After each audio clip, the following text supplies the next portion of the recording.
Hey, welcome to Apollo City Comics. I'm Brandon. I'm David. And we're here to discuss our countdown to Detective 1000. And we're going to check out Batman R.I.P. this week. Yeah. By Grant Morrison and Tony Daniel as the artist. I've met them both. Oh, really? Tony Daniel's really nice. Huh. Such well, a little it seems quiet, like everyone is, aren't quite they? humble guy, yeah. Have you met anyone in comics who wasn't nice, who was just kind of like, other than Azarillo? Yeah, there's him too. That's a different level of not nice. The Kuberts, Andy and Adam Kubert.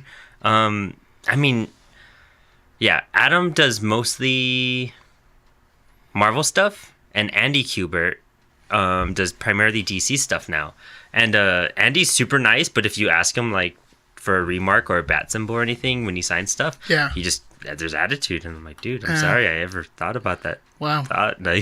Sorry, but their dad Joe Kubert, they have the Kubert School of Art in the upper Northeast. Oh, yeah, okay. Yeah, real great artist, phenomenal That's cool. work. Andy Kubert did stuff on Frank Miller's Dark Knight 3. And that's where he really came and shined for a bit. Okay. But anyways, let's not talk about those guys. Getting a sidetracked here. Grant Morrison. Yes, some Grant Morrison. Yeah, man. Talk about him every podcast. Just because I adore his work so much. What did you think? Give us a recap of R.I.P. in your eyes. Okay, R.I.P. R.I.P. is about Batman. It starts off with a story that we've seen many times, even last week. There's a villain that knows all of Batman's secrets, his strengths, his weaknesses. Yeah. And our enemy is, well, I don't want to get into the spoilers just yet, but essentially our enemy uses Batman's will, like the very psyche of Batman, to break him. And when Batman kind of snaps, we discover that Batman, in his never-ending list of contingency plans, he had a contingency plan for him losing his mind, and it said he created like another Batman personality, A backup Batman who's like ruthless and is just Batman, just like pure vengeance, pure Batman. Yeah, Love it. He looks a little silly, but Love it. it's cool, and that's pretty much the story. Like it's Batman going to a mental low and then fighting his way back out again. And some familiar faces are here. Oh yeah. I did another character ones. list too. I thought that was fun last time. Oh yeah. Something to know before the series: if you look up the trade paperback for Batman and Son, that segues you into this. That's really? The pre-reading for this one. Interesting. Okay. About Damian Wayne. Yeah, that's where Morrison took over. Damian Wayne is introduced. He goes having Damian for a while and real short time. And then we also hear about the League of Assassins and their status. And there's even a hint that I know it probably might throw some people off who just read R.I.P., but there's a panel towards the end of it where Jezebel Jet is in a jet. Oh yeah. And then there's Man-Bats coming after her and everything. Yeah, I was a little confused about that. Talia al Ghul created an army of Man-Bats. Oh, I see. And Okay. we see her pop up towards the end of R.I.P., and she's the one that stuck the Man-Bats on Jezebel. Because, I mean, Jezebel Jet was dating Batman. Yeah. And so she was jealous. She was jealous. Yeah, I mean, that's his, and then that's also, his baby mama, you know? And of course, I feel like every episode we shouldn't have to get into it, but we just talk all the way through the comic, so there's always spoilers. Yeah, always. I think this is a great Batman read, though, if you want to check it out and join us in the conversation. But, well, she ends up being the bad guy, too. So it's also that Talia is being she's being real legit. She's got Batman's back in this story, for sure. Yeah, definitely. She's like, hey, I see what's going on here. We need to intervene. I know we're not together, but I just got you. Yeah. It's nice. Yeah. Well, why don't we start at the beginning? What do we got here? We actually get filled in on Damian at the very start. Actually, I filled you in on Damian. Never mind. Yeah, Damian actually before this, we see him for a moment, I think, right in the beginning. Maybe he was, and I just didn't recognize who he was at the time. I think this might be before R.I.P., But he gets taken away, and that's why we don't see him for most of the story. But he was introduced in the storyline with the Black Glove, and the story before this introduces the Black Glove and stuff like that. So we actually get caught up on there. But we're introduced right away on the Black Glove, and it's a bunch of mysterious-looking characters, like people I've never seen before. And I did research on all of them. The Club of Villains, Le Bassu, Charlie... I don't even know what the last name is. King Kraken, Pierrot Lunaire, Scorpiana, El Sombrero, and Swagman. Those are all Morrison creations. Like, Oh, they're really? fresh to this story. Oh, so And they're all new characters. They're all for new Batman characters. RIP. And I Okay. thought they looked like Silver Age characters. Yeah. Which is understandable because you see so much Silver Age influence in the story. Okay. I mean, Batmite shows up. That's all Silver Age. The Black Case book, all of the Black Case book is essentially Silver Age comics. That weird, okay. wacky, we're going to space and we're going to fight dinosaurs and aliens and there's dimensional beings. There's a lot of and- that. Yeah, like the real kooky. I like how Morrison describes it by kind of using the kind of like the druggy years. I mean, he's been induced by fear toxins, zapping gases, all these type of chemicals, and he doesn't know if he's tripping out or if this is like reality to him at that Silver Age point. So I always thought that was interesting. But it does start off with Batman and the Batmobile, and there's the spoiled kid that I guess they're being abducted, and you have that crazy like bird villain abducting him, and the kid's like, "Dude, you're so dead," and the Batmobile pops up out of nowhere, and it's this new design and everything, and it's Tim and Bruce, and Tim's just like, "It's not what I envisioned when I drew it out, but it's cool. I'm digging it." It's kind of like it looks the most like a car. Out of all the Batmobiles I've seen, it looks like a stretch car. Mm-hmm. I like the red windshield. Yeah, the windshield's red awesome. and everything. It's really, it is nice. And then they seem to almost hit a homeless guy too. Mm-hmm. And that homeless guy does come back. And I realized that once I was reading it later. And we're reminded of the women of Bruce Wayne right after that. Because he walks into the Wayne Manor and he starts taking off his costume and everything. And he goes and he's with Jezebel already. And those who don't know, Jezebel Jet came in, of course, the storyline before this, and her and Bruce meet, and he just falls in love with her. He just and it's one of those things, kind of like at a Mask of the Phantasm. It feels like it feels real, and it feels like, whoa, this is interesting. Even to the point where Tim's like, has he done this? Like, and we kind of get a cool recapping of Tim and like how short of a time Tim has been with Batman, because we even go over what happened in Identity Crisis, where he says that his dad just died. So that's still pretty fresh. That was still a very new story. We get mentioned as Silver St. Cloud.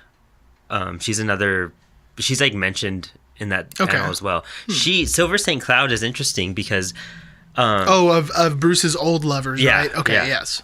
She was in the most recent story was in the current Batman run with Tom King. It was the Elmer Fudd issue. Batman meets Elmer Fudd. Yeah, it's one of the greatest pieces of work ever. We definitely should do a whole episode on that one. They did DC did these mashups with the Looney Tunes, and it's literally a detective story. And Elmer Fudd's like, a human, and Bugs Bunny is a human and everything, and they're tracking down these people, and they're fighting over Silver St. Cloud because Silver St. Cloud broke Fudd's heart and all this stuff. It's great, dude. Okay. Well, we gotta read it. We'll get into that later. But she was in Kevin Smith's storyline. Okay, and I didn't read that, but familiar with it. It's ridiculous. It's Kevin Smith getting Batman high and everything. Yeah. But at the end of Kevin Smith's storyline, super spoilers. I mean, it's been out for years. The end of Volume 2, we see the villain slicing Silver St. Cloud's neck, and she's in the Batcave too. Like, she's aware and she knows everything, and so I thought that was cool. And then someone named Bordeaux. I don't know who that is. I don't remember who that is actually. And then we're introduced to the Joker at the beginning of this too. Yeah, he opens up. Yeah, and that's with the dead man's hand, I believe, right? Yes. So there's a clue right at the beginning. Yeah. The Joker shows him the poker hand, the dead man's hand, which is similar to the Killing Joke. Oh, that's true. Which is also by the guy who wrote Watchmen. Yeah, there we go.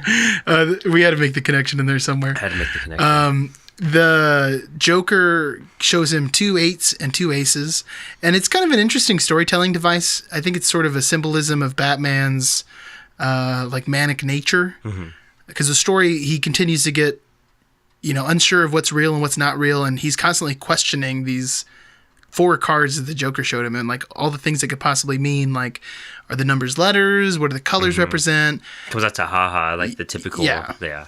So it's a ton of things. Yeah, it's a ton of things. It's a Joker, and it's a Joker, and to be honest, I don't think it really means anything. It doesn't. Well, we go back forward, into one of the last issues of this series, and the Joker's like, "Why are you trying to make sense of this hand I gave Maybe it doesn't have to make sense. Yeah, he's just like, stop it. Like, stop trying to understand. Sorry, Frank. Stop trying to understand me. Stop trying to figure this out. You're not going to get it. And I love that. And then we just talk about, we start seeing images of Zur-En-Arrh start being tagged everywhere and everything in the background. Zur-En-Arrh. Yeah. Zur-En-Arrh. Yeah, we'll get into him a bit later. At the end of this issue, there's this, it seems like a dream sequence of the Joker parvovirus and like all these people going insane and being... I wrote that. If that's a scene or is it like going on in the Joker's head? I wasn't sure. I'm a little confused about it. Because it said it was Arkham that they were in, right? Yes, yeah. So it seemed like it was just a dream, unless it's something that happened in the past and it's like a retelling of it. There's a lot of questions about that. It feels sort of like... similar to like an Inception style movie where at the end you're sort of like, what was real and kind of what wasn't real. Maybe Fight Club would be a better example of that than Inception. But well, especially for this one with the whole Zur-En-Arrh thing going on too, you know, it's great towards that. Oh yeah, you could definitely see some kind of Fight Club connection. That's true. I didn't think about that. Well, the end of the issue is kind of like Bruce figuring he needs to get this. It's Black Hand, right? He's trying to figure out what's up with the Black Hand. The Black Glove. Sorry, the Black Glove, and he couldn't find anything in his database or anything in his notes about him. Except for an old movie. Which is where the second issue kind of starts off. He sends Alfred away to watch the movie to try and figure out. The only connection they had was this guy named Jonathan Mayhew. And he's mentioned it in it as well. And Mayhew was apparently an old friend of the Waynes. And actually, this character, John Mayhew, was introduced in 1957. He's in a Batman comic. And the thing about him is that it's weird, like he later comes up with the Black Hand storyline right before this by bringing together I guess it would be the Club of Heroes, which later becomes the Batman of all nations. But he has that weird connection, and he actually dies at the end of the Black Glove, or the Black Hand storyline, glove, whatever, he dies by the Black Glove. Yeah. But he brings together everybody, and it's a whole mystery thing. It's like a 6-issue mystery story. And it's a weird connection that he has. Because then he's actually, when we get into the Wayne's new predicament about them being like druggies and like perverts and all that sort of stuff, he's with them that whole time too. So you're wondering, like, this guy had the information they needed the whole time, but he's dead now. Interesting. Okay. Yeah. And weird, yeah. See, I had no idea what that connection was. They show the whole enemy group again.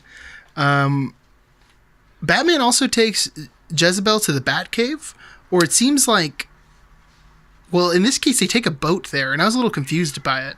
Is it a separate Batcave? Is it like... No, he just has multiple entrances. In this one, he just decided to take... Yeah, he decided to take the boat there. Okay, yeah. They go to the Batcave, and she's kind of shocked. Like, she realizes that he's Batman, but she kind of sees it as this big, like, obsession. Yeah. And that he's, you know... Yes, your parents died. Yes, you want to get vengeance and everything, but like, what level have you taken this to? Like, are you just get help? Are you get okay? Over it, yeah, Bruce. You need to go talk to someone. Like, this isn't normal. Which, if anything, is, oh my gosh. If anything, that's very fair criticism of Batman. I think, you know, he does not take it in a healthy way. No, not at all. This character would only exist in a comic book. He wouldn't be in the real world. And she essentially says all that you know, this isn't healthy. Like, just stop, Bruce. Like, I'm here, and you don't need to do this anymore.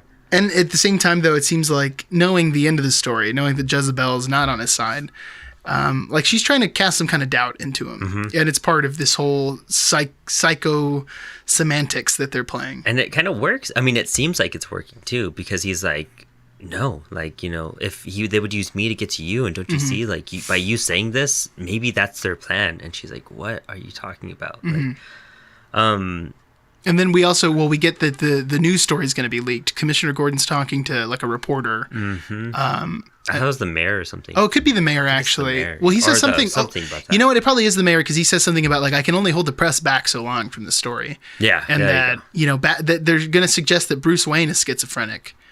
And Commissioner Gordon's like, well, where's the proof on this and everything? And he shows him like this case, essentially, that they've prepared against him, that they're going to release.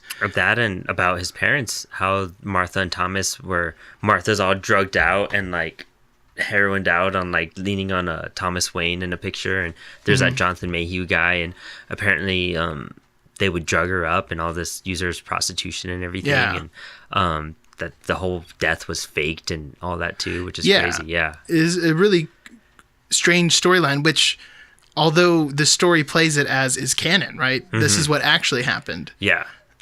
So I mean, this is we'll get there. I won't we won't get all the way into it yet.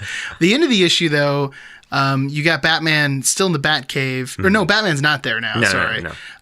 But the club of villains. Yeah. The club of villains. So I need to get some of these. Or names the Black straight. Hand, whichever one you want to call. Black Hand and his gang. They show up. It's a Black Glove. I know. We keep saying Black Hand. know. It's because we said Dead Man's Hand. Yeah. The Black Glove.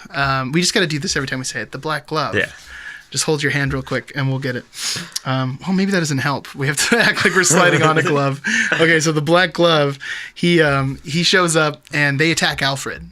Yeah. And they take over the Batcave. Beat the hell. Oh, they beat him. And for a second I thought, okay, is Alfred dead? Does it seem like this is it for him?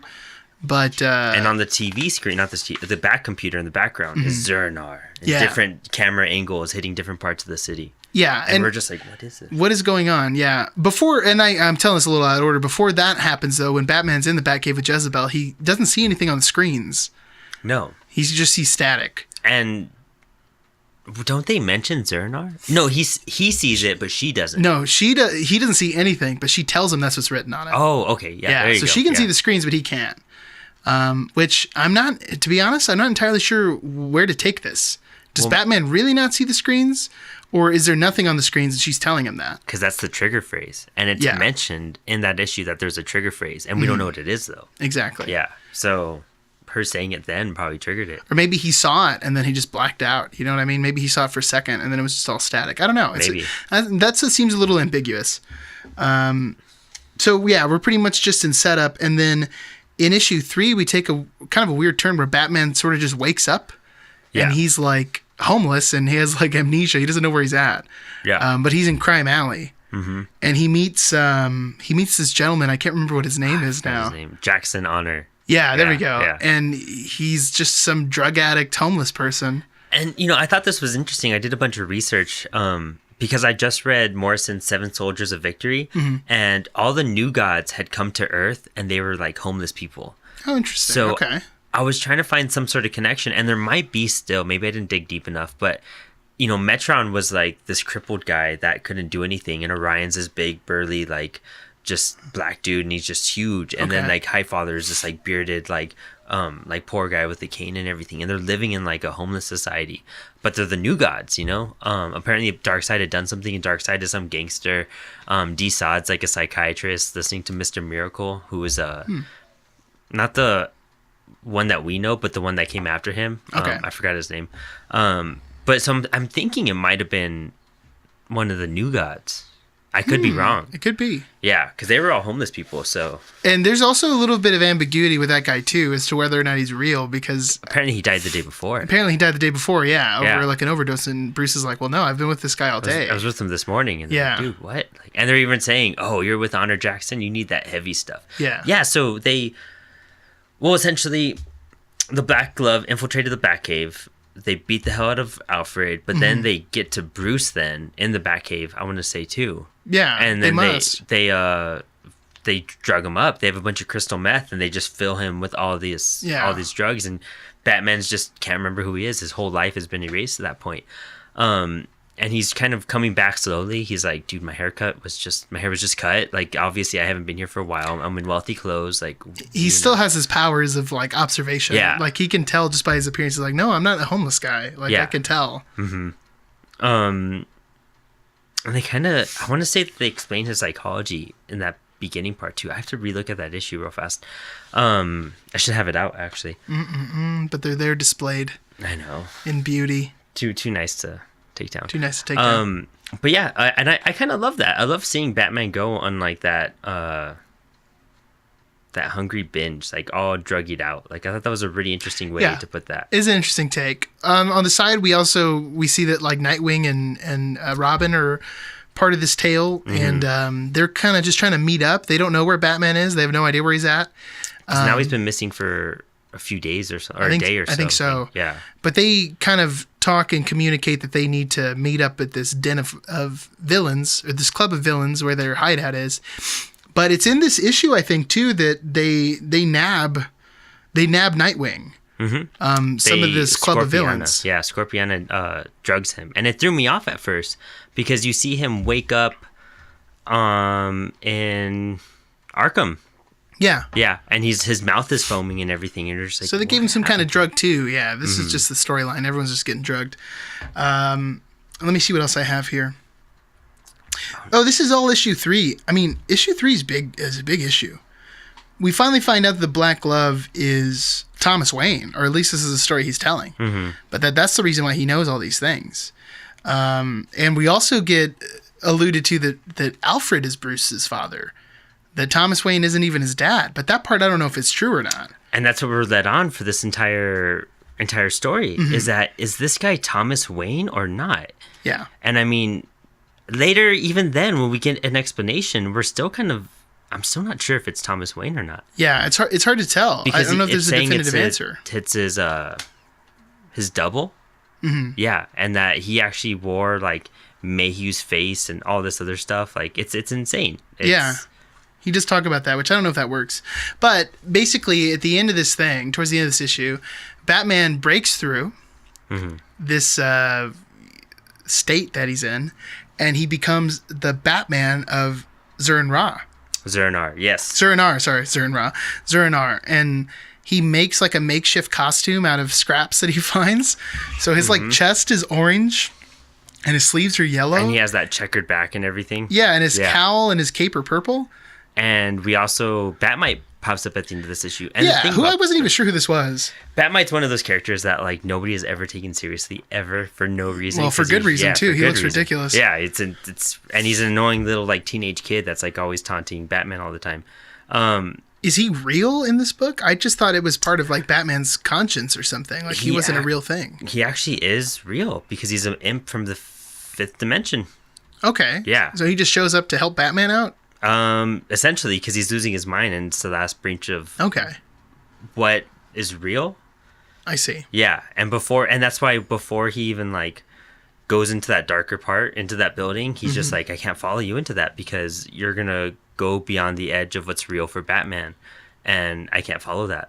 He's like keeping Batman in line in that sense. This makes a lot more sense. Okay. But when speaking of that, though, Batman, we find out that this Batman will kill people. Like he'll just beat them with a baseball bat. He'll just beat them with a baseball bat. Yeah. So it's against Batman's code. But at this point, it doesn't seem like there's much holding him back. That's right. Okay. This issue opens up with him holding the Bat Radia.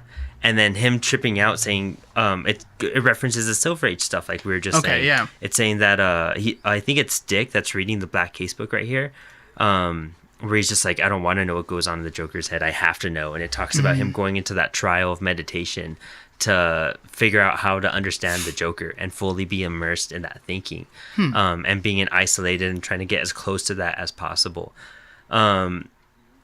And he's just like, some of the stuff in this Black Case book like defy logic, defy sanity, and he can't believe the life he just lived for like the first 5 years into it. I want to say. Oh, okay. Yeah, I see. And then we get cut to the Dick escaping, like you were saying, and the whole druggie experience, which is interesting. It's kind of crazy how he's just like sweating the whole time, and he's because he's going through some kind of withdrawal. Yeah, and then he winds up, like you said, back on Park Row, and he's like, this is familiar, I know this. And that's where he gets more crystal meth, it looks like, but I don't know if he takes it or not. These guys are just trying to sell it to him. And then we cut to Dick with the foam coming out of his mouth and everything, and Dr. Hurt in Thomas Wayne's outfit. Yes. Yeah. And that's been iconic. It's cool that he brought it that way. I actually dressed up as Dr. Hurt one year for Halloween. Yeah, and nobody knew who I was. But, obviously, no one would know who you are. Obviously, no one knows who that is.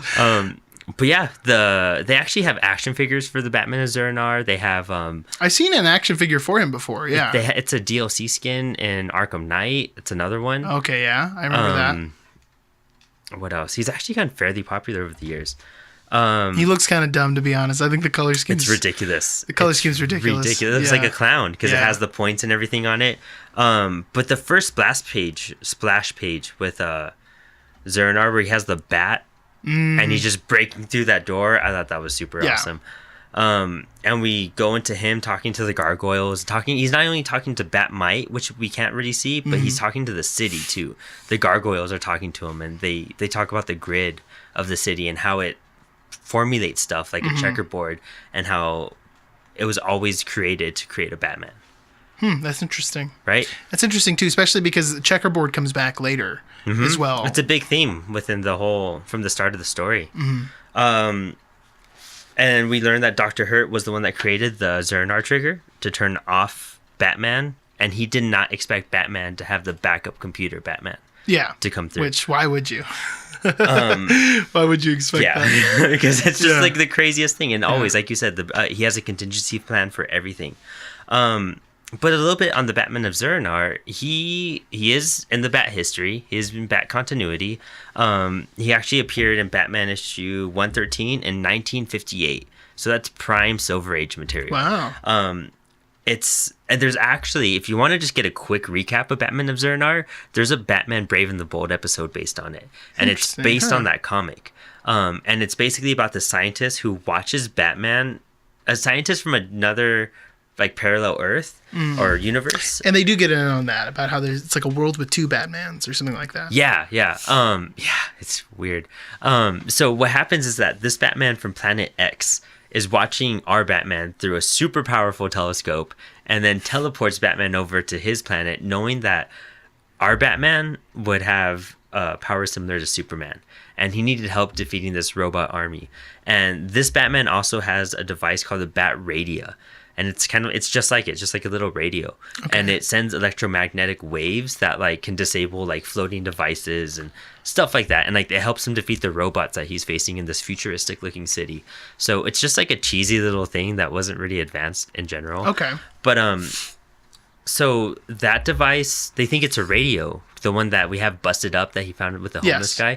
And he crafted it to send out signals to like lock up Arkham or at least the doors on Arkham or something like that, which was interesting because once the Black Glove got it and they turned it on, like everything just goes crazy after that.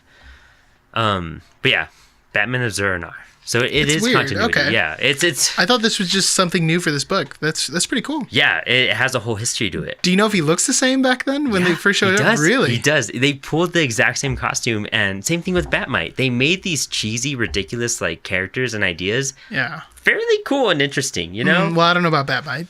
Batmite, but it's cool seeing him. Yeah. I thought it was cool, like just him popping up and being like, "Dude, I'm like, this is how crazy you are right now. Like, I'm your last hint before complete insanity." Like, interesting. Okay. Once you get rid of me, that's it. And I think after that, that's the end of issue 679. Yeah, it ends with the black glove, setting up some kind of event at Arkham, and inviting these like rich people for a show of Batman finally losing it, and he's going to use the Joker to help him do that. That's where the issue leaves off. The next one we have... I'm not sure what happens right at the beginning, but in this one, Talia and Damian show up with like the League of Shadows. There's a bunch of ninjas there.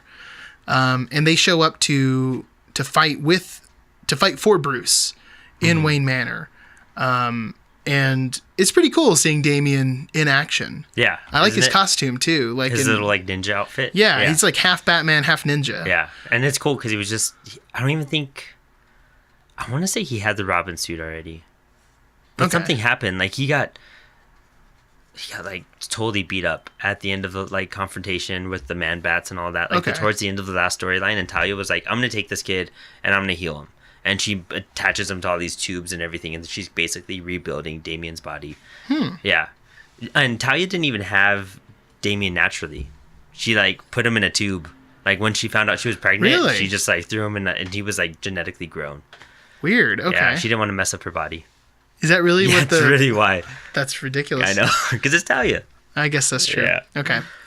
That is nice having them show up to help out. I wasn't expecting them. Is this the one that's called the Thin White Duke of Death? You know what? To be honest, I'm not sure what the title of the issue was.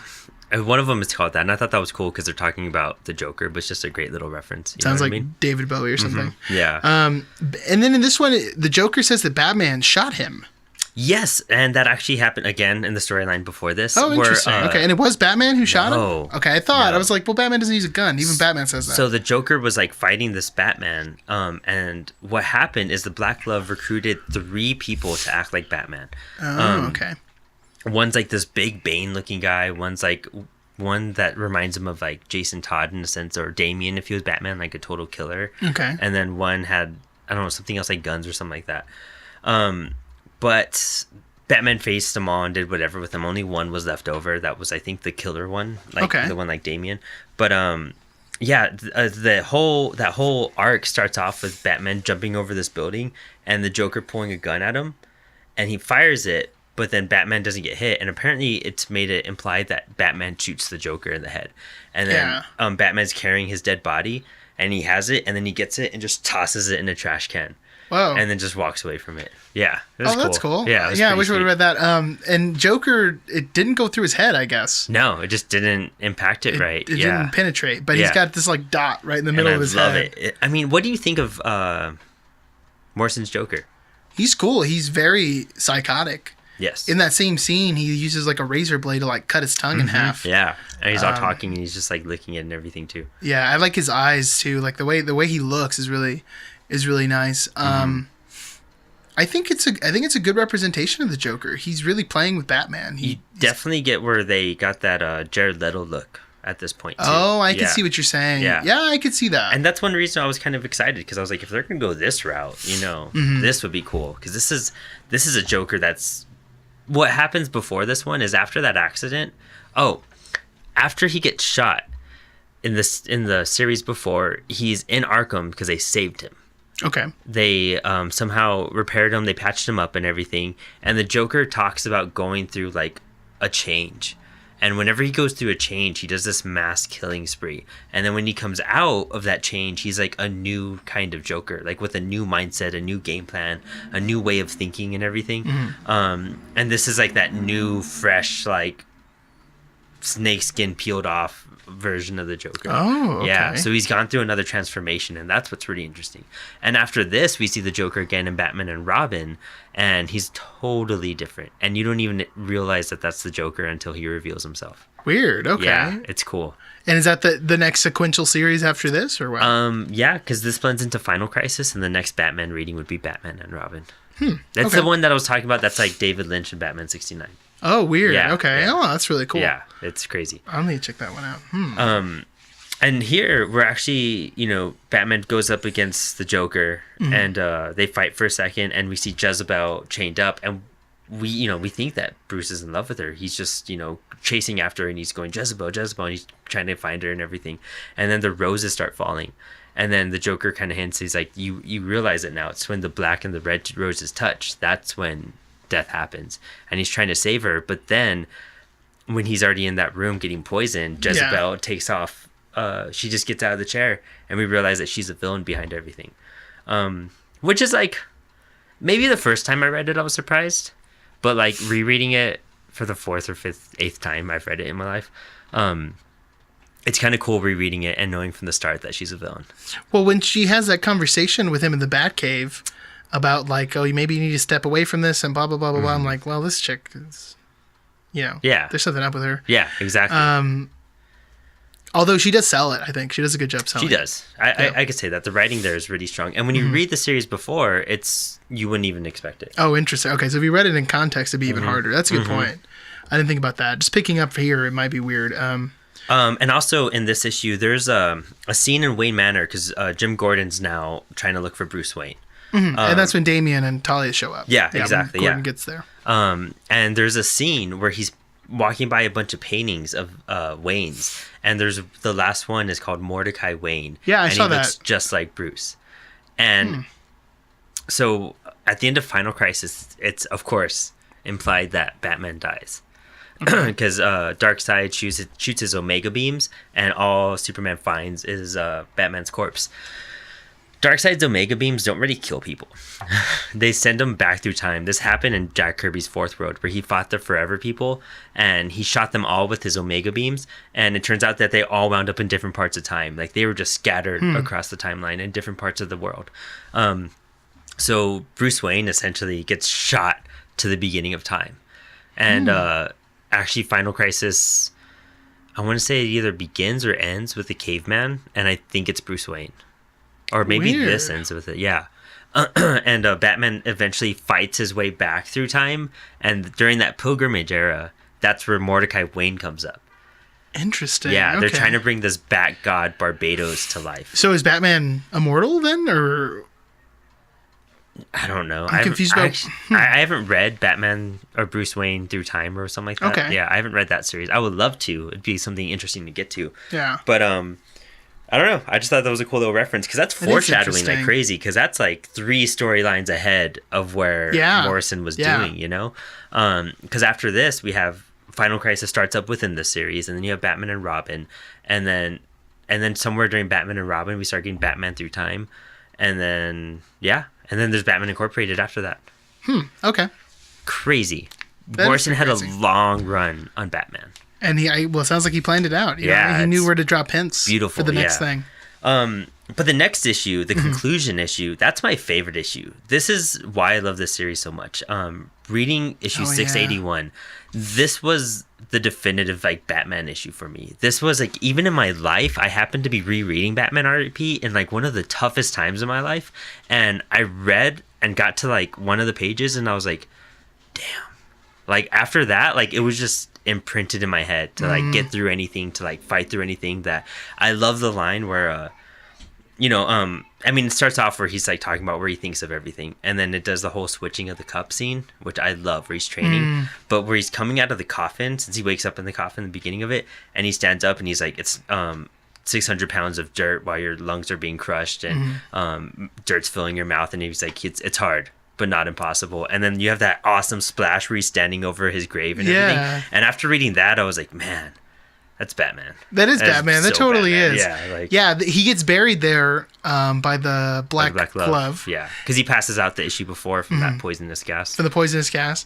And they have him trapped in a straitjacket, locked up in a coffin, buried alive. And they're like, oh, he's only got enough oxygen for 30 minutes. He's going to be dead, or he'll make it out and he'll be brain dead and blah, blah, blah. And Batman... Yeah, he gives all of his information. He's like, I know how to slow my heart rate. I know how to blah, blah, blah. I know how to do all these different things. And then, he busts out. And it's very triumphant. It is. It's one of the most triumphant moments I've ever read. I love where it says this exactly. What does it say? 20 pounds of bones, 5 major organs, 60,000 miles of blood vessels. All that takes is time, days, months, years spent memorizing the finite ways that there are to hurt and break a man, preparing for all of them. I've escaped from every conceivable death trap 10 times, a dozen times. I can slow my breathing and metabolism to control panic and conserve air. Straitjackets, kindergarten, locks too. Bench pressing a pine coffin lid through 600 pounds of loose soil that's filling your mouth, crushing your lungs flat, and shredding your dehydrated muscles. That's harder, but not impossible. Yeah. Epic. So epic. Oh, and you know what? I meant to bring this up too. Way back when we did the Batcast, we did a podcast, you were talking about Batman having skills at dentistry where he knocks someone's tooth out with a punch. Oh, yeah. And in this comic book, we get a scene where Batman takes one of his own teeth out with a knife. Yeah, with it just really cracked me up. He just gets his knife and pops it right out. Yeah. I just thought that was hilarious. I forgot to bring that up earlier. But yeah, we just see Batman ready to take on any challenge, man. He's not going to be... And in a kind of a parallel, Nightwing also escapes. Yes, yeah. Where they're going to lobotomize Nightwing, and then they think he's asleep, but he's really awake, and he wakes up and... The right moment just to attack him and everything. Exactly. And then what happens? Well, Nightwing and Robin show up. They show up to help him out once he's escaped. And even Batman's just like, I could always depend on you, Dick. Yeah. And he's just like, someone's got to watch your back. And it's such a good parallel. Like, no matter what, like, Dick Grayson's always been there for Batman. No matter how hard things were, no matter what. Like, he's always had to depend on Robin because he knows he can't do it by himself. Something I do want to mention is that flashback scene where he's training, where he just finished that, like, whatever 40-day training of isolation or something. Yeah. I love the line where, the guy's trying to poison Bruce, and then he's just like, well, you're the one that's going to die in 2 minutes. And he's like, what? And he's like, I switched the cups. You blinked. It's a force of habit. And I was like, oh, man. Like, I thought that was just a brilliant Batman moment. But yeah, this issue is filled with these little flashbacks of just different points in Bruce's life. And kind of carries us into the epilogue. The epilogue's like one big flashback, but. And throughout the issue, you get stuff. that Zernar, like the Tyler Durden flashes through panels. I thought that was super cool too. Yeah. Wow, very Fight Club. I didn't make that connection earlier, but it really is. Well, this kind of leads us to our climax where Black Glove is trying to escape. He's climbing into a helicopter and telling him, hey, Hurt, you need to stop right now or all of these stories will be... surface and everything. Yeah. And Batman's like, you're not who you say you are. You're a double. You did this. Like, those are fake. Like... And he's just like, no, Bruce, I'm your dad. You gotta listen to me. I swear to God, stop being Batman. I'm your dad. Like, and then he starts taking off with the helicopter, and Bruce just straight up leaps for the helicopter, dives for it, gets on board and crashes it into the ocean. Yeah. And that's the end of it. Yeah, and that's it. And we're, like I said, we're carried off with Jezebel flying off. She's trying to escape, but then all the Man-Bats attack her. And actually, when you look at the very last page of this, before it hits the epilogue, it has that hunchback dude who's about to torture somebody with the drill. And then he looks up and he's like, impossible. And then you break through, because he's like, impossible, like, you're dead. And then it goes back to which is my favorite page. It's actually my computer background. The first page of RAP, where it shows Batman and Robin silhouettes, and there's like lightning flashing. It's a red background, and they're like, you're wrong. Batman and Robin will never die. Yeah. And I always thought that was the coolest page. But you read this comic, and then you end it on that panel, and then you start rereading it, it just flows. It's a giant circle. Oh, I see. Okay. Yeah. So what is real? yeah, it's crazy. Yeah. But yeah, that's RAP. And then we'll talk about Last Rites right now, because I thought that was interesting. Yeah. Last Rites, and I think Last Rites is pretty straightforward. I don't think it's anything too crazy. It's tie-ins to Final Crisis, so it's not really meant to make full sense, you know? Well, what did you think about the what was it, the missing chapter? What did they call it? Oh, the lost chapter. Rereading it, I was like, yeah, good. I mean, it's just a lead up. A lot of it is the same, too. But I guess that's really more what it is. Yeah. I don't know if that's totally essential to read, but if you were reading Final Crisis and hadn't read RAP, then it would be something you probably want to read leading up to that. It's something you want to read right before you pick up Final Crisis. Yeah. Like, if we did Final Crisis next, it's perfect. We've already set it up for it, you know? Exactly. And we'll talk about that right now. But, I mean, overall, Morrison's run on this, he has an insane Joker. He has a crazy game plan. He has, like, the mysterious... He has, like, the real detective Batman going on. He does the psychological aspect of it more than, like, an action fighting stance that we would typically see. It's so much more complex because, like we said, I mean, we don't know what's real, we don't know what's not, but he acknowledges the history of Batman and the history of what Bruce has gone through over the years. And how much it's influenced everybody over the years, too. Because at the end of it, you wind up with the Club of Heroes, which is actually, like, the International Batman Association or whatever it's called. Okay. You know what I mean? Like, it ties in so much. Like, Morrison's aspect of Batman is just making him literally that Bat God where he just can't be defeated no matter what. And I love that. I think it's a beautiful, crazy thing. And, you know, when we go into Last Rites, obviously we're supposed to be confused, but I like how each issue differs. One's kind of like an overcap of Batman's history. I think I have some notes on it over here. It's like it's like Marvel's What If, but like a DC Batman version. Oh, I can see that. That's what I thought about. Yeah. That. Yeah. I mean, the beginning of it, we see Batman if he was in a different animal, like the Sidewinder and stuff like that, the Mothman and everything.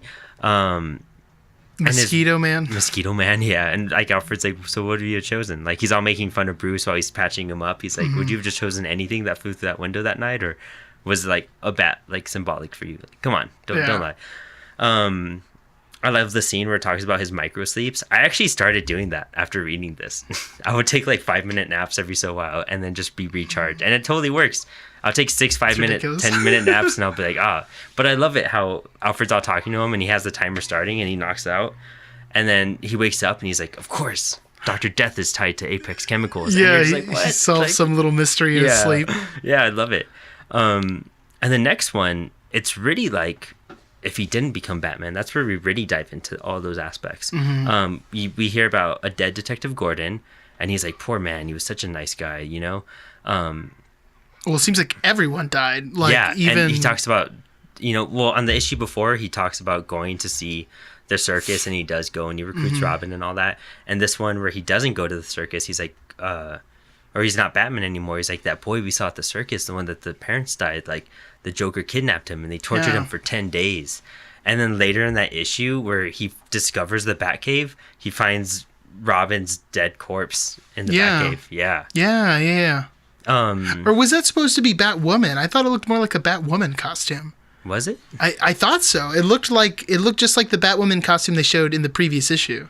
Oh wow, let me check that out. So I wasn't too sure about that. Batwoman is also someone I'm not that familiar with, so she's just someone who shows up, right? Katie Kane was really significant in the Silver Age stuff. It's crazy. They were like, and when you watch Batman Brave and the Bold, you really see that relationship starts to build up and everything too. Cool. Where she was a pretty big love interest, and then she disappeared for a number of years because she disappeared as a character. And no, that's Robin's trapeze outfit. Oh, it's the trapeze outfit. Okay, I see. Yeah. I see, yeah. But yeah, she disappears and then she comes back and well, now she's a lesbian and dating Renee Montoya. Who is now the Question. Interesting. Okay. Yeah. And that's in Brave and Bold, or is that in the stories right now? That's in the stories. Okay. Like, yeah. But the Batwoman that we see here is in Brave and the Bold. Okay. I would totally recommend Brave and the Bold. Really? If you really enjoyed Batman R.I.P. and if you want to understand some of these Silver Age references, watch Brave and the Bold. Because Brave and the Bold is pure Silver Age Batman. And it is real goofy at first, but then once you get into it, it's hilarious. It's like one of the... I rank it like second best Batman cartoon. Wow, okay. I'll have to check it out. I've always kind of just written it off because of the art style, maybe. It just looks really childish. I did for years, and one day I was like, I'll watch it. Yeah. Whatever. And then I fell in love with it, dude. I've rewatched all 3 seasons 3 times. Wow, okay. Yeah, it's fun. It is fun. The last episode makes me cry every time. It's beautiful. Diedrich Baker. Probably just you. Probably. Diedrich Baker does Batman's voice. He's the dude from the Drew Carey Show, the UPS guy. Whoa, okay. Yeah. That's the voice of Batman. And it's great. Super great. I'll check it out. But what else? In this issue, we see references to Killing Joke. Yeah, I wrote that down too. Oh, yeah. That panel. They always show that panel. Yeah, you can't get away from it. Yeah. Death in the Family, of course. Hush. There's a reference to Hush. There's a panel to that. And Identity Crisis, where we see Bruce holding Tim Drake because Captain Boomerang, I want to say, killed Tim Drake's dad. So I thought that was awesome. Identity Crisis is a wonderful series I would love to reread. And that's Last Rites. And the whole time we're integrated with these New God characters, Mokarai, Simeon, and the Lump. The Lump, he was brought into fruition in Mr. Miracle, the Jack Kirby, years and everything. And basically he would infest your mind to where you couldn't defeat him and you would just be submersed and he would just kind of control you at that point on. So what they're trying to do is that they're trying to get the Lump to take over Batman so that they could clone him so that they can have an army of Batman. But Batman's memories and thoughts are so dark, and he's trained himself so well to endure everything that could ever happen. Yeah, that he can't process it, Yeah, the clones and the Lump can't process it, and the clones start ripping out their eyes and start killing themselves because they can't handle all that tragedy, all that darkness he's gone through. And you're just like, damn. God, yeah. That's right, Batman. You go through life like that. And that's the thing, what's so great about Batman is that, like, no matter how rough life gets, like, he goes through it and he faces it and he'll fail at a moment, but he'll come back and be victorious at the end. You know, he pushes through and he's always on top. That's true. Yeah. It's tragic. The people around him are usually the ones who don't end up on top. Yeah. But he always ends up being okay. He perseveres. Somehow. Yeah. It's great. And it's so, for me, I mean, as like a Bat fan, like, you know, start a Bat religion at that point. Ridiculous. That is pretty much it, though. I feel like this one's a pretty light read. It is. It's packed with a bunch of Easter eggs, mostly. Yeah. And I think Last Rites, if nothing else, is just entertaining as a quick, like, Bat history. Yeah. A great what if, like, Bat history kind of recap, you know? It's nice. It's enjoyable. It's a crazy series. It's one of those things where it's like we go through issue and issue, and it kind of slowly builds up more and more, and things are more unraveled, and it's so different from, like, Hush, in a sense, because it's the same concept, but and I wanted to choose it because it's another mystery, and I love the Bat detective stories, but it's a mystery that, I mean, at the end of Hush, we're kind of have it solved. Yeah, you know, we pretty much figured it all out, and even then, it's revealed by the Riddler at the end. But at the end of this one, we're still like, what just happened? Yeah. What was real? Who's really that villain? Like, we're still... Yeah, nothing's really answered. It is left ambiguous, for sure. I'm not... Well, I guess the point of it, though, is that even if all that stuff is true and that Thomas Wayne's not really Bruce's father, it doesn't really change Batman, though. Oh, I don't even think we mentioned that. So the whole druggy thing with all that was also implying that Alfred is Bruce's dad and not Thomas Wayne. Yeah, I brought that up a little bit earlier. No, it's okay. No, but yeah, that Alfred is his real father, and that I guess actually cared for, and that Bruce was supposed to die as well. Yeah, he was supposed to get shot in the alley, but the gunman he couldn't follow through with it. Crazy. I mean, imagine if that was real. That'd be insane. It would be. Although, to me, it's maybe one of those things that it's too retconned. Yeah, definitely. It's too much like, okay, we've changed the whole thing. Yeah. That's Thomas Wayne has always been just, honorable, great, and doctor. He died, and he died. And he with died. a good and that's the man. tragedy behind it. Yeah. Is this your first Grant Morrison read? I feel like there's been another one, but I'd have to look. I can't remember, actually. I kind of want to say it is. It might. I don't know. I would have to check it out. Didn't we? I feel like we read something else by Grant Morrison on this show here. Well, you know what? I'll look it up. Before we get into the old pull list. Honorable mention real fast. Oh, I forgot to mention on the Hush episode last week that they're making an animated movie of Hush this year. Oh, really? Yeah, it's going to be released. I'm sure the trailer's going to drop during Comic-Con. 100% sure that's going to happen because it's too big of a movie to do otherwise. I feel like that'll be a really good one. Yeah, I think it'll be great. I think it'll be a great incarnation of it. But I mean, if you want a wacky, weird, and a crazy Batman, and if you want to just get introduced to a Bat world, then pick up RAP. Alex Ross's covers for every single one of these issues are absolutely beautiful. I would get posters of every issue and hang them everywhere because this artwork's just... they are. Oh, it's Alex Ross's covers. That makes sense. Yeah. Yeah, that just kind of detail and insane. You know what? I bet I haven't. This might be the first Grant Morrison I've read, but it was good. It was good, Grant. Excellent work, man. Nice one. I'm just scrolling through here to see if there's any more. Hey, well, I was going to ask you before we dive straight into. You know what it was? I read The Invisibles a long time ago, and you loaned them to me. Oh, you did read it? Yeah. Did you finish that first? I finished the first one. I don't know if I finished the whole thing.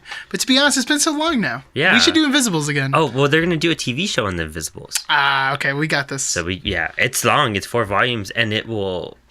Yeah, I read Invisibles about 4 years ago, all 4 volumes back to back, and I really got into tarot cards and magic and trying to do weird, crazy stuff and staying up till 4 a.m. and You're too subjectable, man. Yeah.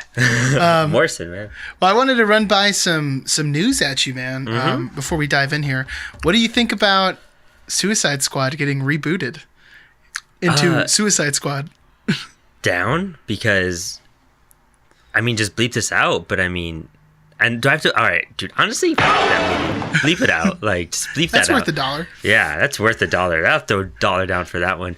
I hated that first Suicide Squad. Really? I remember I saw it with one of my best friends, Eric, and we went there. We were hyped. We were excited. Yeah. And we were just ready. And then 20, 30 minutes into that movie, we were like, man, do I not get this? Yeah. This is terrible, right? It's... Wow. I hated it. There was a handful of things out of that first good one. And it was Will Smith and... Which he's not coming back. Yeah. And I really like the girl that played Amanda, the girl from... what's her name? I don't know. I didn't watch the movie. No, she's in every DC. She runs the organization, Cadmus. It's not Amanda Palmer. That's wrong. That's a chick. That's actually a performer. Yeah. It's something. Amanda something. But she was the one that runs Cadmus and knows all the information about everyone. You remember that episode of Epilogue on Justice League? No. Where they discover that Batman Beyond is actually related. Oh, no, yes. Yeah, that's yes, Amanda, what's her face? That she's the one that... I love that actress that played her. I thought she nailed that part. Huh. But that's it. Okay. You didn't like Harley Quinn? Margot Robbie Harley Quinn? I'm not a big fan of this rebooted version of Harley Quinn. Okay. I cringe at this rebooted version of Harley Quinn. I do not I like the New 52 thing. I want the Paul Dini Bruce Timm Harley Quinn. Okay. I do not like this whole cut off short, high heel, like mommy's little monster, like tagline with the pink and purple. It's just Isn't it not, Daddy's Little Monster? Yeah, whatever. I was thinking social distortion. Yeah. It's I hate it. Okay. I do not like this, and it's annoying to me. Honestly, I cannot stand. I really like the original Harley Quinn so much. I don't think I've ever. Well, I mean, I'll probably never watch the movie. I just think it's funny. This might be the quickest reboot of a movie ever. Because it was just so poor. Yeah, and they're not even trying to call anything else. They're just going to be, hey, it was Suicide Squad again. We're just doing. And they totally could do something else. They could call it Task Force X. They could, there's so many other names they could have chosen for it. And it looks like Margot Robbie won't be in it either. I don't know. I'm not sure about that yet 100%, but I wouldn't be surprised if she wasn't. If they just get a whole new thing. Although she's super popular from this role. People really like Harley Quinn as Margot Robbie, so it'll kind of depend on what. And she's in the new, was it Birds of Prey film? Oh, that's right. Well, yeah. So she's going to be around for a while, which is cool. I mean, she does do well. I'm not going to lie. She did do a good job. I'm just not a fan of that appearance. And the character could be totally redesigned. Yeah. Like she could still play Harley Quinn, but who knows what they're going to take creatively with the steps to it. Yeah, exactly. So, and it's James Gunn. James Gunn knows how to handle a great group of people, and it's a group of vigilantes, which is great because he's great at horror stuff. Yeah. And he's great at that humorous, like fun stuff. So getting both aspects of that and being like, here you go. Here's a team. It's the right guy for it. A bunch of killers. Yeah, perfect. It's exciting. I like how Marvel just kind of scrambled and got him back in on Guardians. Like, I feel like beyond the pressure of fans, it was also the pressure of like, well, we can't lose James Gunn to DC. Like, essentially, if we let him go, like he's gonna end up doing everything. Yeah. Which now I don't think he's under contract with Marvel either. I think he's gonna bounce back and forth, but he is doing Suicide Squad first. Yeah, that has been said. Guardians 3. Yeah, which I think is. They haven't planned at least to do a fourth, so we'll have to see. Who knows what's going to happen at the end of Endgame? Like, there's that too, that aspect as well, because he could do it's his script, but I think that script was supposed to be mixed in with this whole thing that's going on right now in the Marvel universe. Yeah. But by the time it comes out in 4-5 years, maybe. Yeah. Like who knows where the Marvel universe will be. Well, it seems like they're going to have to take some kind of break after Endgame. Well, not too much of a break because Spider-Man's coming out right afterwards. Yeah. But by break, I mean like a lot of these guys who've been signed on for years, their contracts are over. Yeah. And there's a lot of speculation that Iron Man's not going to live through this thing. Or Cap. Yeah. I'm pretty sure Captain America's going to die in this movie in Endgame. I mean, I don't know if they're going to die, but maybe they're just going to step aside. Maybe the characters will still be there, or maybe they'll go Ironheart and they'll try and, or they'll just do cameos. Yeah, I'm sure that, or they'll be recast. Who knows? There's so many possibilities, really. But especially with X-Men, that the whole Fox thing finally coming like together. Yeah, I think they're gonna. I'm hoping Endgame teases like some X-Men or something. At the I end would of it. love to see the really Fantastic Four. Or Fantastic Four. Because the Fantastic Four is amazing. Yeah. I love the Fantastic Four so much. But they just have not given us a good version. They've never had a good film version. Like, even the video. Do you ever play the film video game? No, I didn't. I stayed away from that. I was like, well, the movie was bad. Yeah, it was terrible. That's interesting. We'll have to see what happens with that universe. I mean, but the cool thing is they're getting back characters now that they can really start, like, because Spider-Man, for instance, he's going to stick around. You know what I mean? And now they can make a whole universe with him, too. Yeah, and Spider-Man and X-Men and Fantastic, like, all those heroes kind of belong together. I feel like they always cross over with each other. So that's how they can start perfect opening up those dead ways. And what's also great is it was just announced that the only thing that's going to carry over from this merger is Deadpool. Right on. Yeah. Wait, so does that mean Deadpool might show up in the MCU then, or what? He could. Ryan Reynolds shows up as... That's really cool, dude. I mean, he's one of the best parts, I think. Yeah, I haven't seen Deadpool 2, have you? Oh, it's good. I mean, it's more the same, I think. Okay, I gotta check it out. Yeah. And I just hope this changes up some of the formulas, because honestly, like, these last couple Marvel films, I just have not been satisfied with. I like the middle ground. What the last couple was. Thor Ragnarok. I haven't seen Thor Ragnarok, so I can't argue with you. Okay. But everyone says Thor Ragnarok's like great. Like everyone says it's like the best one. So I don't know, man. I don't know who to trust. I think I'm just tired of this Marvel formula. I guess. I think that's what it really is. It's just the Marvel formula. Like even Infinity War, I was amazed when I saw it. Yeah. And I walked out of the theater and I was like, I don't have a itch to rewatch it, And then we try to rewatch it and I was like, this is getting boring. I mean, and to Oh, me, man. Captain Marvel was just filled with let's crack a line and then let's have a fight scene. Well, Let's I was gonna bring up our Captain Marvel here because we did a character limit exceeded review on it. If you guys want to check it out, it's a couple minutes. Please do. Was there anything else that you felt like maybe you didn't get to say? Because you had the 6-word Hemingway. review, so you didn't get to say much. I just wanted to get any quick last thoughts before we close the book on Captain Marvel, because I don't think the movie wasn't necessarily bad for me, but the two things, because I saw it with you and Danny, and both of you just like really didn't like it. I thought it was okay. I think a couple big things. The criticism of the formula, like it's never been more clear how formulaed the movies are, except in this one. Yeah, exactly. Yeah. I also think that like the 90s thing is just, it was too much. It was too much 90s nostalgia. Like all the song, it just felt so like Suicide in Squad. your face. Well, it's funny because it's really like a Guardians thing. Like Yeah. Guardians did 70s music, Which is cool. which Yeah. Suicide Squad tried to like bounce on.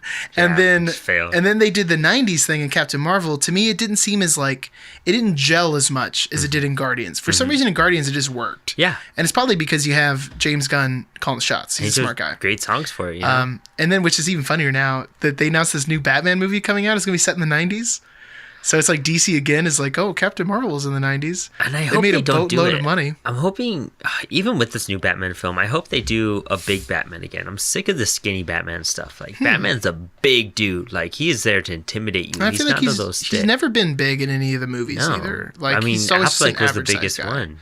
Yeah, Affleck was And the I biggest want one. someone like that, you know? Like, We'll dude, have to give see us if they John do it. Hamm. John Hamm should be Batman and just He's get not ripped. big enough, though, is he? Yeah, he's a big guy. He's Oh. tall. Really? If he buffs up, he'll be good. Okay. Yeah. Hey, I wouldn't be opposed to that. I think he'd be a good fit. Mm-hmm. Well, yeah, there was one more thing about Captain Marvel, though. For me, Brie Larson just did not...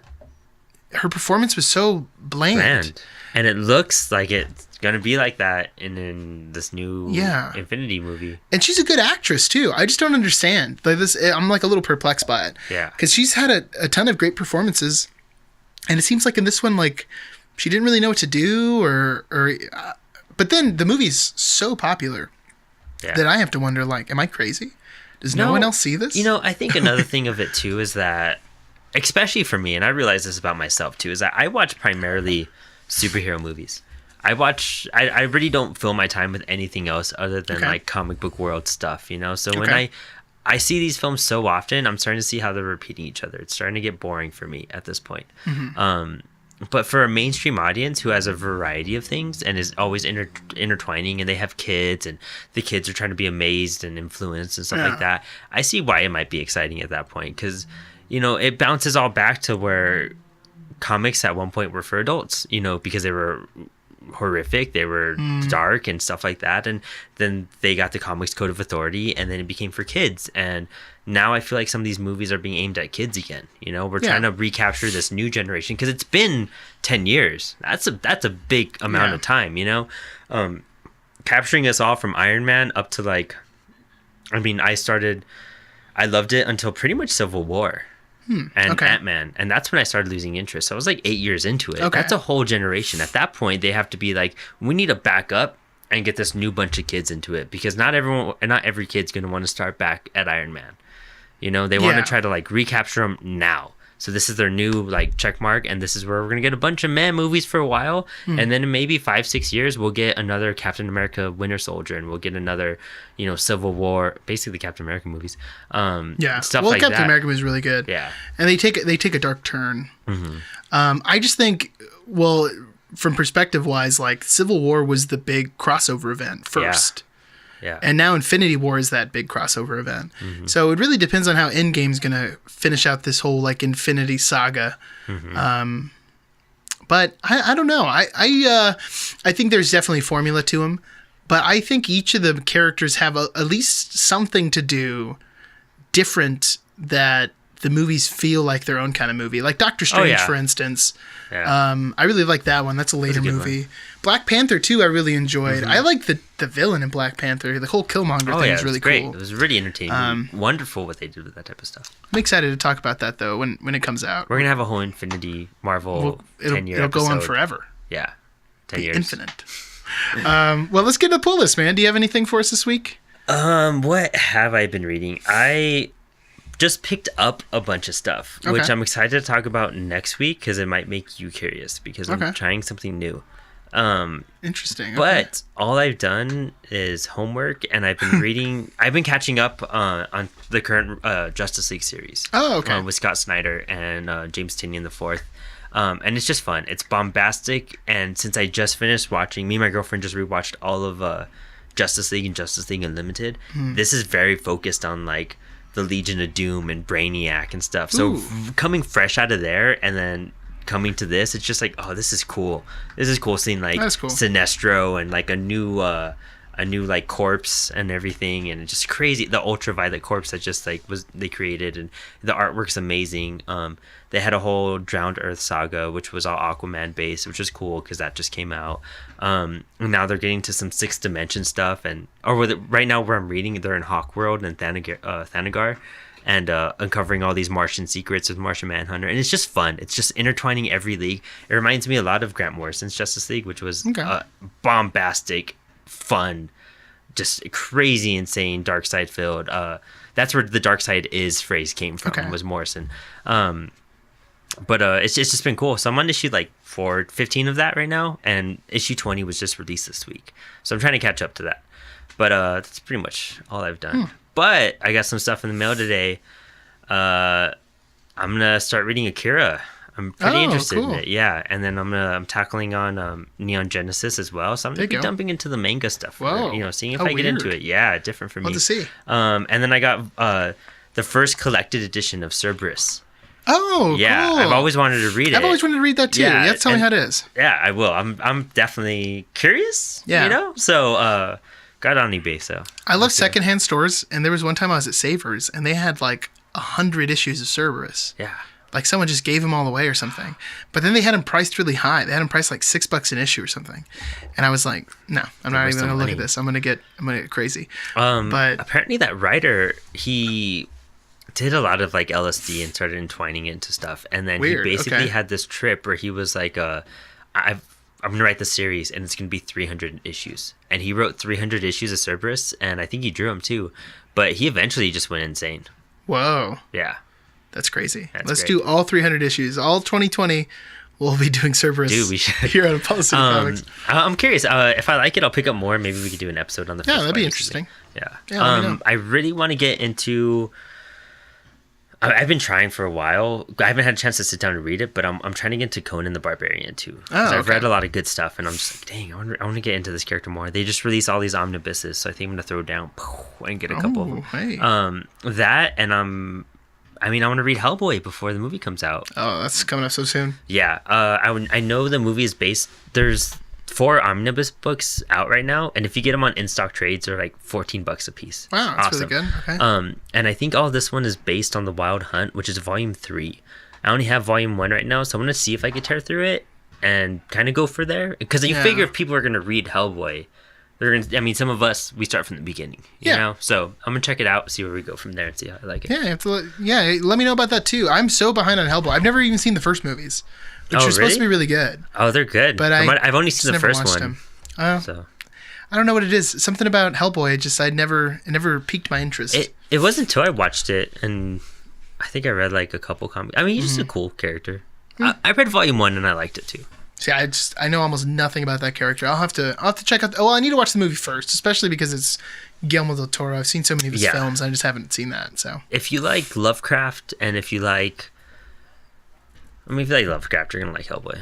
Just a bunch of monsters and demons and Okay. mysteries, and like taking place in different time periods and all that. So it's cool. It does a lot with Rasputin and all that type of stuff too. Opens a whole universe of that. So definitely, it's if I go into it, it's gonna be like a rabbit hole though. oh yeah, if you get into it, you're gonna be into it. Yeah, exactly. So, Okay. but that's my current reading list, my potential future reading Okay. list. We'll see what's up. With, Next week's, maybe. Yeah, We'll see. what happens. But what do you? I saw you had an awesome stack over here. Yeah, I got some good stuff.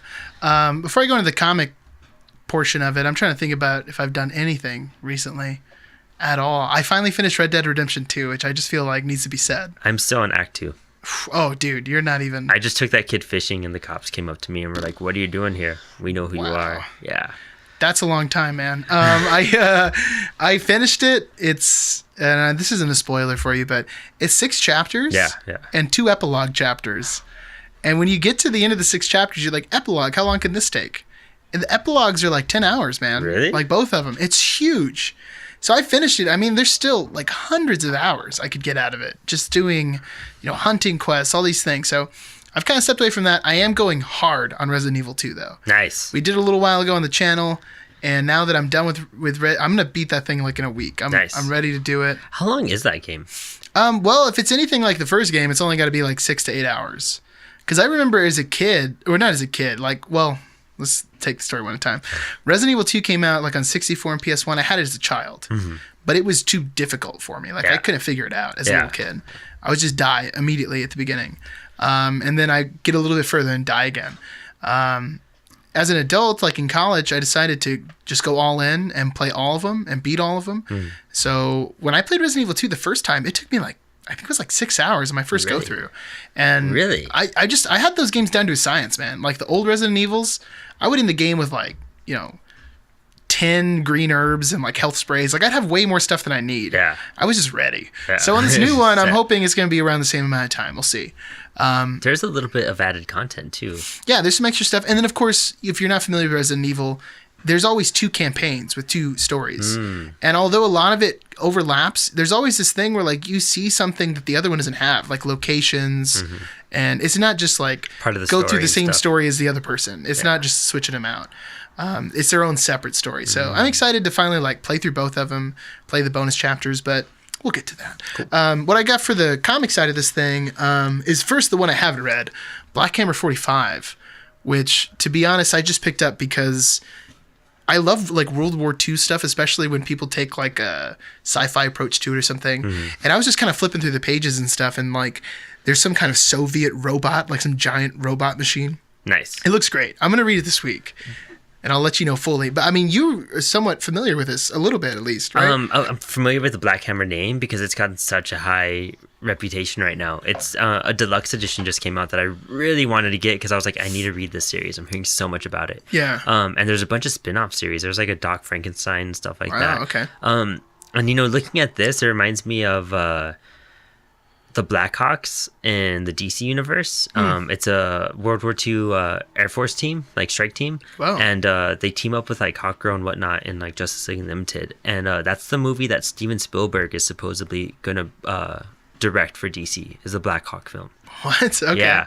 That could be cool. Yeah. What and a weird just thing for looking at Spielberg that. to take I know, up. Yeah. But him all on a the DC characters. film. Yeah, it's crazy. But I mean, if you're into that sci-fi type of stuff, it Challengers of the Unknown and stuff, it's similar to like what this looks like. But I'm super curious. Let me know how it is because I really want to read Black Hammer. I'll let you know. And just knowing it's in a different era, like I wonder how big this universe is at this point. Yeah. I'll check it out, man. I'll let you know. The thing I did read, though, that I got for y'all today is Spider-Man Life Story, Part 1, the 60s.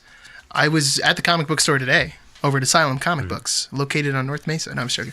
I was checking out some stuff, and, I'm just there to pick up a couple of my pulls. And I almost never buy a superhero comic book, like ever. Yeah. Like growing up, I read a lot of Spider-Man. I read a lot of Amazing Spider-Man, but I haven't read it in years. And I saw it, and I just thought it looked interesting. Like the cover caught my attention. It's a great cover. It's a great cover, It's the first yeah. thing that caught my attention, yeah. So I was talking to Greg over there, the guy who, I think he's the owner now, but he was saying like that it's going to be a 6-issue story, and that each issue is like a decade, 60s, 70s, until we get caught up. Nice. And it's just a story. And it's not like, Spider-Man existing in each decade, like a new version of Spider-Man. It's just like Peter Parker in the 60s, and then you watch him get older all the way up until now. Dang, that's so cool. It's kind of an interesting take. I want to see that whole span of 60 years of Peter Parker. Because people always sort of like, you write a comic book character and they're timeless, sort of. Yeah, like he's like in his 30s right now. Yeah, exactly. In this one, we get him right into college. Oh, wow. So it starts off with him like he's already Spider-Man. He's just in college, So I wonder how they're gonna age. I'm curious about that. I yeah, think that dude, would be cool. By the end of this thing, he's gonna be an old man. Yeah. Like, so, and I'll just give you like the quick highlights of what I thought was really interesting about the book. This book's obviously gonna take a big historical aspect, and if you weren't looking on here, there's like some choppers on the top of this thing. So like Vietnam is going on. It's the 60s, and the book starts with like Peter showing up late to college during one of his labs, and Gwen Stacy's his partner. And Gwen Stacy's giving him all this like nonsense, like, "Hey, how come you're not like get it together, dude? Get it together." And we meet Norman Osborn, Harry Osborn, and Norman like triggers like Peter's spider sense a little bit, like he realizes something's up. The big event though is like Flash Thompson has volunteered to go to Vietnam instead of getting drafted, and Peter even brings up, he's like, "Well, I'm in college, so I can't get drafted." Yeah. But he's struggling as like, I'm Spider-Man. Like, should I be there? Yeah. Like, I have superpowers. What about all these superhumans? Like, we should be participating in this. So yeah, most of the story takes place at like Flash Thompson's going away party at some bar. Wow, that's cool. And Mary Jane's there. Like, everyone's there. It's pretty cool. So it's like, another like Spidey universe at this point. Yeah, it's going to be a whole new telling of Spider-Man. But then, like, what I thought was really cool is they're showing some stuff on TV, and then, like, Iron Man is there in Vietnam fighting off, like, Viet Cong soldiers. And then we learn that Captain America is heading over there. And there's a scene in the book where Spider-Man is, like, helping Captain America out in the streets of New York. And he's talking to Captain. He's like, "Well, what should I do?" And Captain's like, "Well, I just got unfrozen. You know what I mean? I've been frozen for 2 decades. I finished World War II, and then I wake up and I'm there. Now there's this new war, and I don't know if what we're doing is right, and I don't know if like this is the right spot, but like the country's name's on the line. We have to defend that." But it's Cap. Yeah. Yeah. And he's like, "Oh, of course." And then he's like, "Well, your purpose is whatever you think it is. Yeah. If you need to stay here and continue this good work, you do that. But this is just what I have to do. This is what service means for me." Yeah. So the book ends with like a scene in Vietnam, and these soldiers are showing up, and there's like a village of Vietnamese people, and it looks like the soldiers are about to like kill a bunch of like innocent people, like women and children and stuff. And Captain America like attacks the soldiers and like disarms them. And and they're like, "You're a traitor, blah, blah, blah." He's like, "Well, you tell Iron Man, like, these are my people and they're protected," or whatever. Dang. It's like, whoa, wait, what's going on? So that's cool. The next book's going to be the 70s, which, Vietnam ended before the 70s. So it makes me wonder, like, are we just going to see Iron Man and Captain America, like, butting heads for decades? You know what I mean? Like, that's cool. Like, how is the story going to build up? Because they're obviously not going to resolve what happened in the 60s. Yeah. It's just going to go into the 70s, and then we're going to have to see Peter, like, in his mid-20s or whatever. Wow, and that'll be cool seeing how. I'm sure we'll see like some Punisher or Daredevil in there. Yeah. And, like the other heroes pop up. I'm expecting a bunch of people to pop up, so that looks fun. it's gonna be fun, man. And if it's really good, maybe we'll do an episode on it once it's done. I'll let you know how it's going. But we'll do it for a Spider-Man episode. Yeah, right. Spidey deserves it. I do love Spider-Man. I do have a pretty big Spider-Man collection. Yeah, we just gotta do it. Maybe like I don't know. We'll talk about it. We'll figure it out. I think that's it. Yeah, I mean, RIP is just complex, and it flashes by you, and there's so much information, so much references. It's definitely worth. I mean, you have Silver Age, you have New Gods, you have deep cuts. Morrison's really taking the wheel and making us think. I'm excited to see what we do next. Do you want to do a movie? Well, we'll have to talk for sure, but we might. We have maybe the Nolan trilogy, and maybe we can do Final Crisis. We have a couple options, but we'll discuss. We'll let y'all know. We'll post some stuff. But just watch the Nolan movies anyways. It couldn't hurt. Yeah, start watching them. We're gonna do an episode on it soon. Yeah, it'll happen no matter what. But the last thing I just want to say, I think Hush was super easy to get into. Yes. For like any level of reader. I think RIP is like the next step up. It takes a little bit of understanding, and maybe if you read the story previous to this one, it'll be a little more solid. If you click in on Batman and Son, which I wanted to do, but I felt this was just so much more essential. Yeah, it's just cool. I really enjoyed it. Cool history. Yeah. Tune in. Same bat time, same bat channel. Countdown to Detective 1000. We'll do an episode on that one. Sure, we should. We'll do it next week. We just keep counting down. We should. Yeah, we should. And this will be out. So thanks, guys, for tuning in, and we'll see you next time at Apollo City Comics.